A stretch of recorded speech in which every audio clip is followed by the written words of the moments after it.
There are moments in history when a single voice becomes impossible to silence. In the quiet valleys of Pakistan's Swat Valley, a young girl named Malala Yousafzai discovered that speaking about something as simple as education could become an act of extraordinary courage.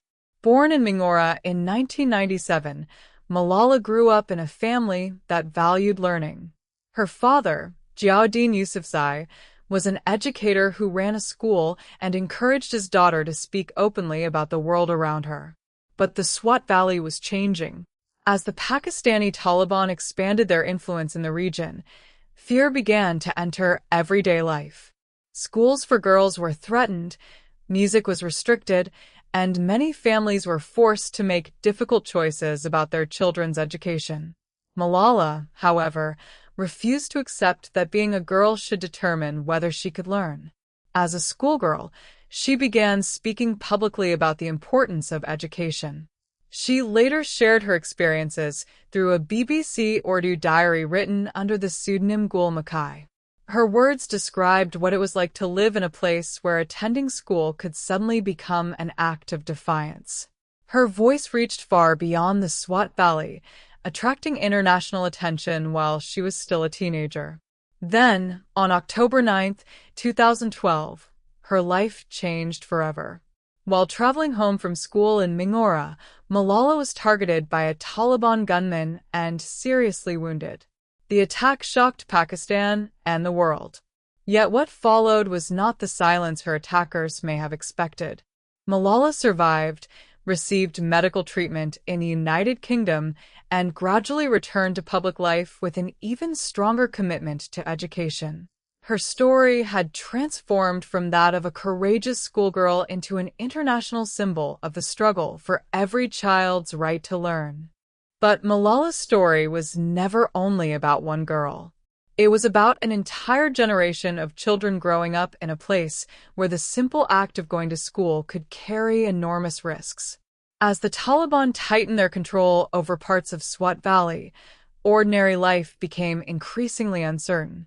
Radio broadcasts were used to spread messages of fear, and restrictions on girls' education became more severe. Families who had once sent their daughters to school without hesitation began wondering whether it was safe to do so. Some schools closed their doors. Others were damaged or destroyed. For many girls, education was slowly disappearing from their daily lives. Malala saw what was happening around her, but instead of accepting fear as a permanent part of life, she began to speak about it. Her father supported her determination, even though he understood the dangers involved. He had built his school because he believed education could give young people the confidence to shape their own futures. Malala shared that belief. Her growing public voice soon attracted attention outside Swat. She spoke in interviews and at public events about the importance of education, insisting that girls deserve the same opportunity to learn as boys. She did not present herself as a powerful politician or an international leader. She was still a schoolgirl who wanted to continue studying. That was precisely what made her story so powerful.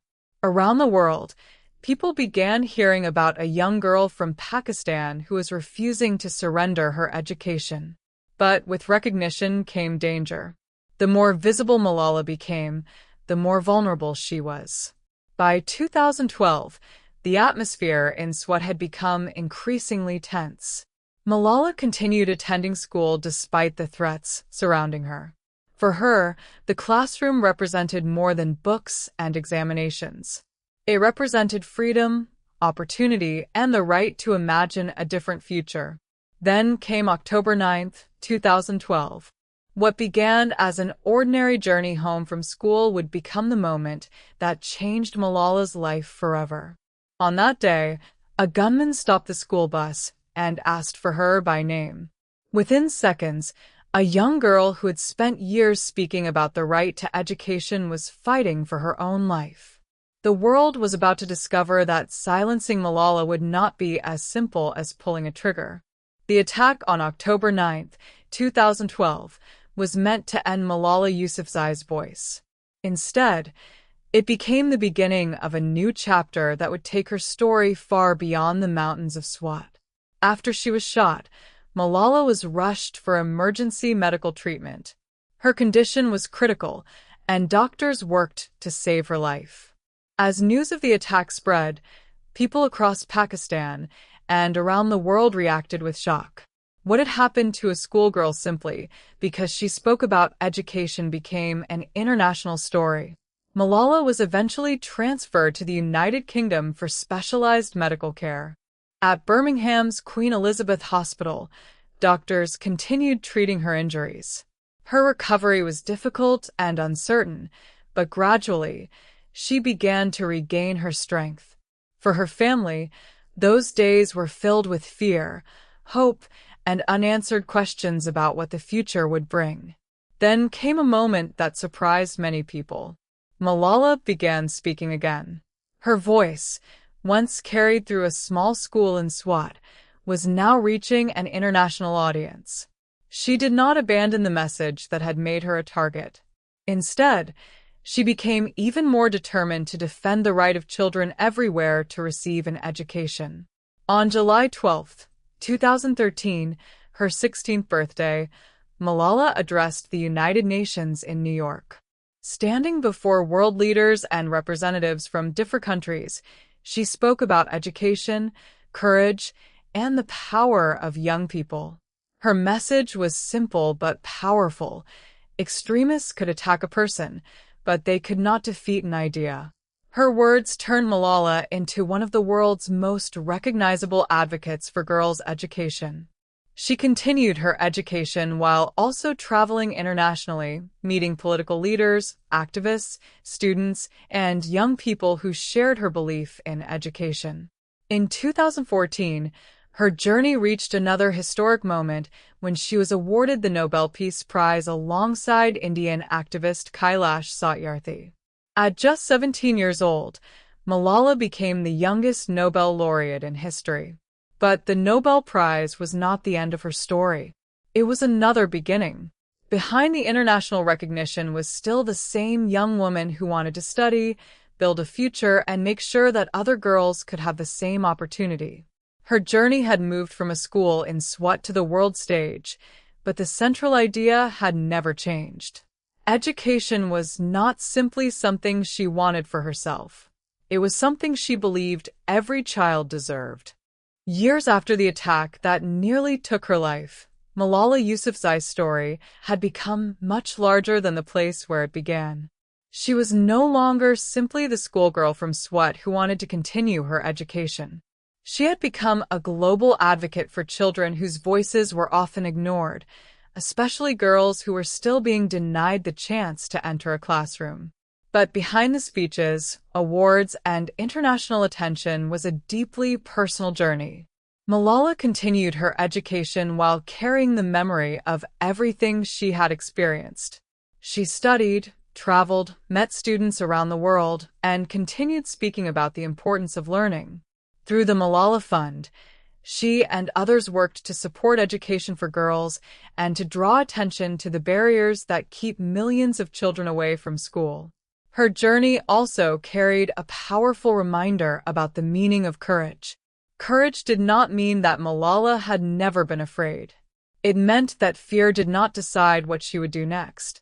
The same girl who once walked through the streets of Swat carrying schoolbooks eventually stood before audiences across the world carrying a message that had become impossible to ignore.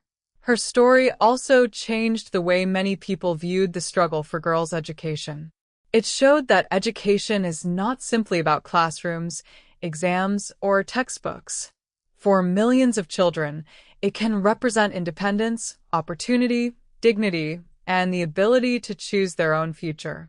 Malala's life continues to evolve, and her journey is far from finished. She has faced criticism, political debates, public pressure, and the enormous expectations that come with becoming an international symbol. Yet beneath all of those labels remains the central idea that shaped her childhood. Every child deserves the opportunity to learn.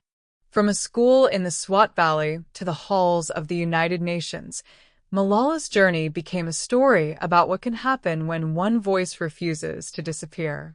Her greatest achievement may not be the awards she received or the stages where she spoke. It may be the fact that her story continues to remind young people that their voices matter. Because sometimes history does not begin with a powerful leader, a government, or an army. Sometimes it begins with a student carrying a school book, walking toward a classroom, and refusing to believe that the future has already been decided for her.